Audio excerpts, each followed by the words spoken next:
Hello there, welcome to another Cycle Tech review video. Today we've got some more products or new product from Garmin. It's the Edge 850.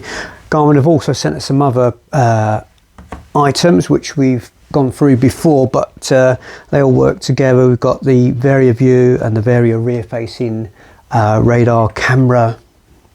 We've also got the Edge Explorer 2 that we're looking at, plus the 1050, the Edge Explorer 1050. Now the 850 that we're looking at today is basically a kind of a shrunk down version of the sort of range topping 1050, which we're also reviewing at the moment. So it's a slightly smaller version because I don't know about you, but I think on a if you're doing sort of navigating, I use this in Portugal where I was sort of doing some route finding. Bigger screen, really good. You know, you can, it just makes it easier seeing where you are. But it is a bit bulkier if you're doing maybe some racing or some training. They're quite sort of wide, and if you were to have a fall or a crash, I'm always worried that they're just a bit too big. Something like the 850 and the 550, bit smaller. I just think they're a bit more tucked in. And less likely to get damaged. I mean, maybe that's just me, but this 850 it's been described as like a shrunk down 1050, whether that's true or not. But it's got it's got most of the bells and whistles that the 1050 has. Things like an actual speaker rather than just a bleeper, so you can get spoken commands that when you're navigating, it will tell you what's going on. When you get the bell, tap it twice, you get the bell, and you can ring that, and that'll warn people on the trail in front of you. It's quite handy, that little thing, if you don't want to carry a bell as well. You've got that on there. Over the 840, I think the battery runtime has shrunk a bit. It's doing more things.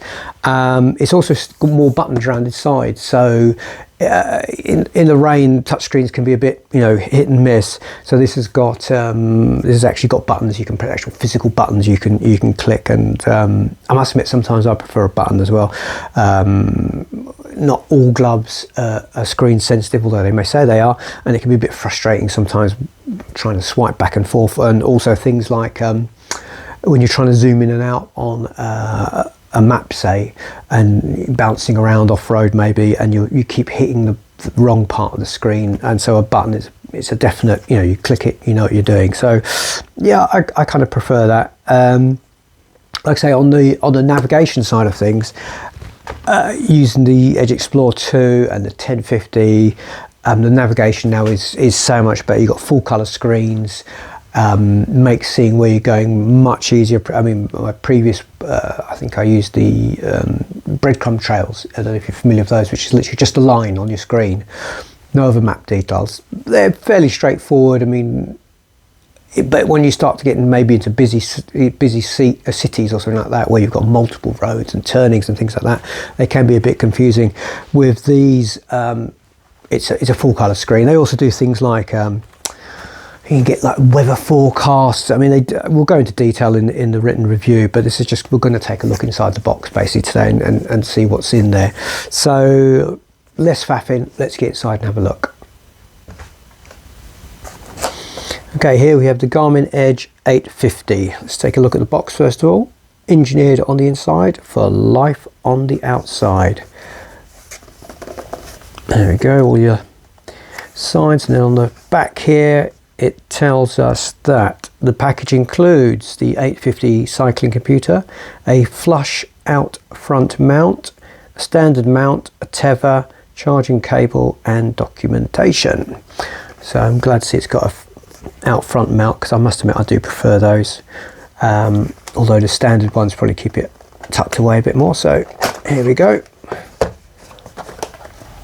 There is your 850. It's got a little protective film on it. Let's just see what else is. So there's the actual unit itself. It's obviously got the there we go. Give you an idea of one of the screens basically. So there's the mount itself. We've got power button, an up and down button there. I think these are basically start reset buttons. And under here you've got your charging port, mini C, a gap back button I guess there, and perhaps 3 dots, maybe a menu or options button there. So there's your 3 buttons, Garmin on the front. There's your mount, and also you can put the sort of battery booster pack can fit there as well if that's what you want.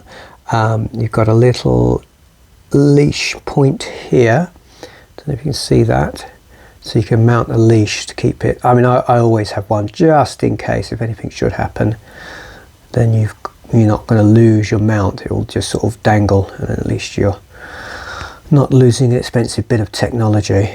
So there you go, there's all the buttons. Nice glass frontage again. Let's have a look inside here, see what else you get. Put that to one side. So the first pack, you have got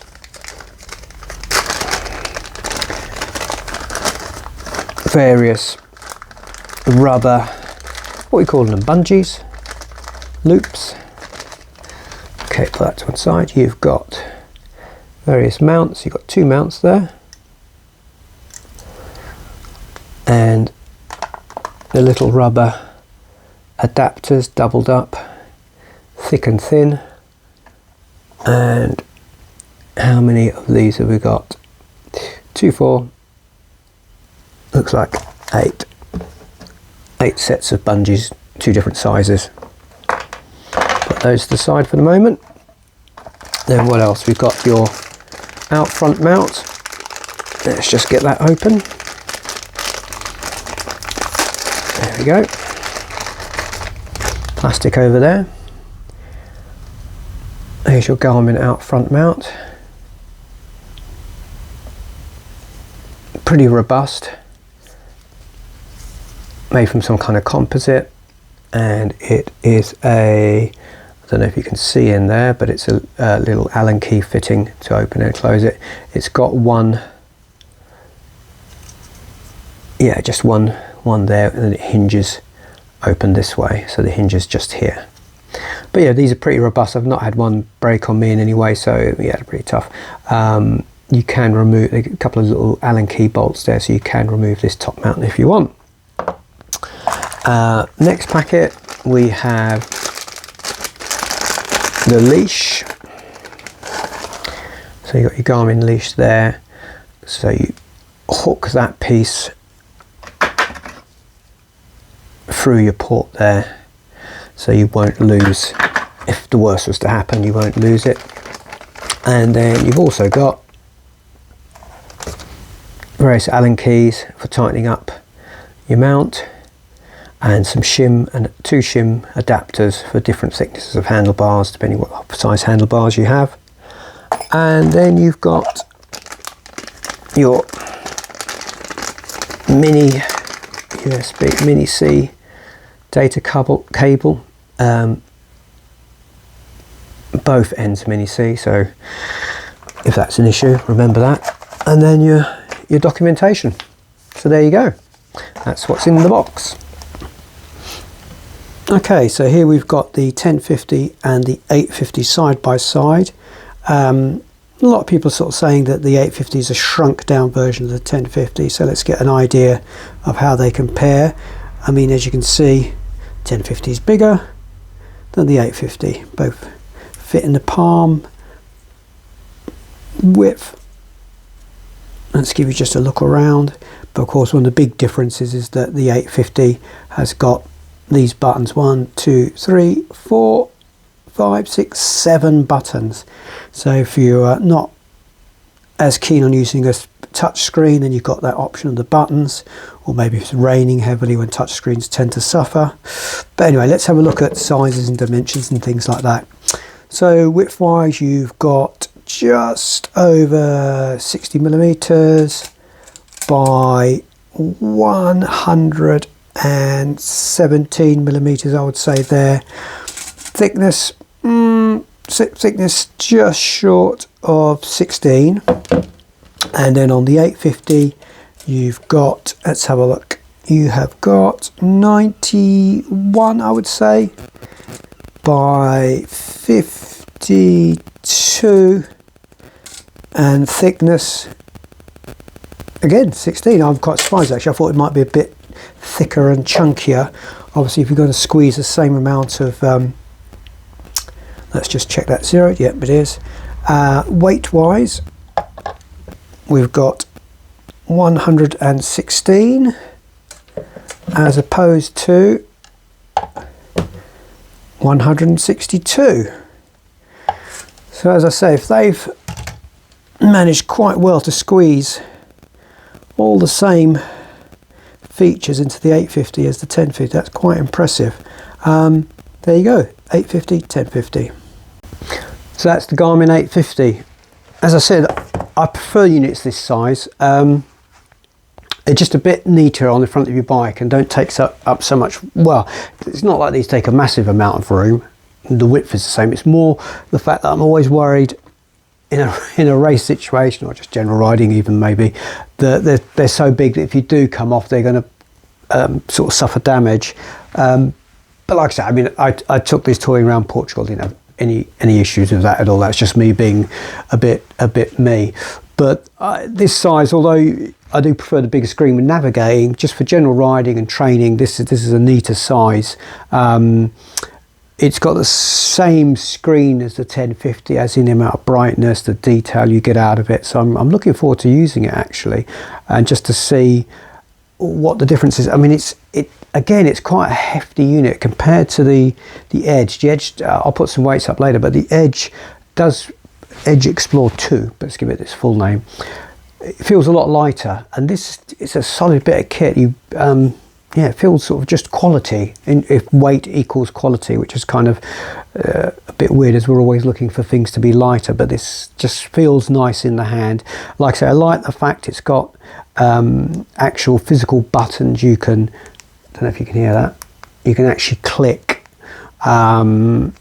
Like I say, when it's raining with gloves, sometimes it's just easier to get a button. As to whether they're easy, I mean, they're not super proud of the surface, but they should be fairly easy to find.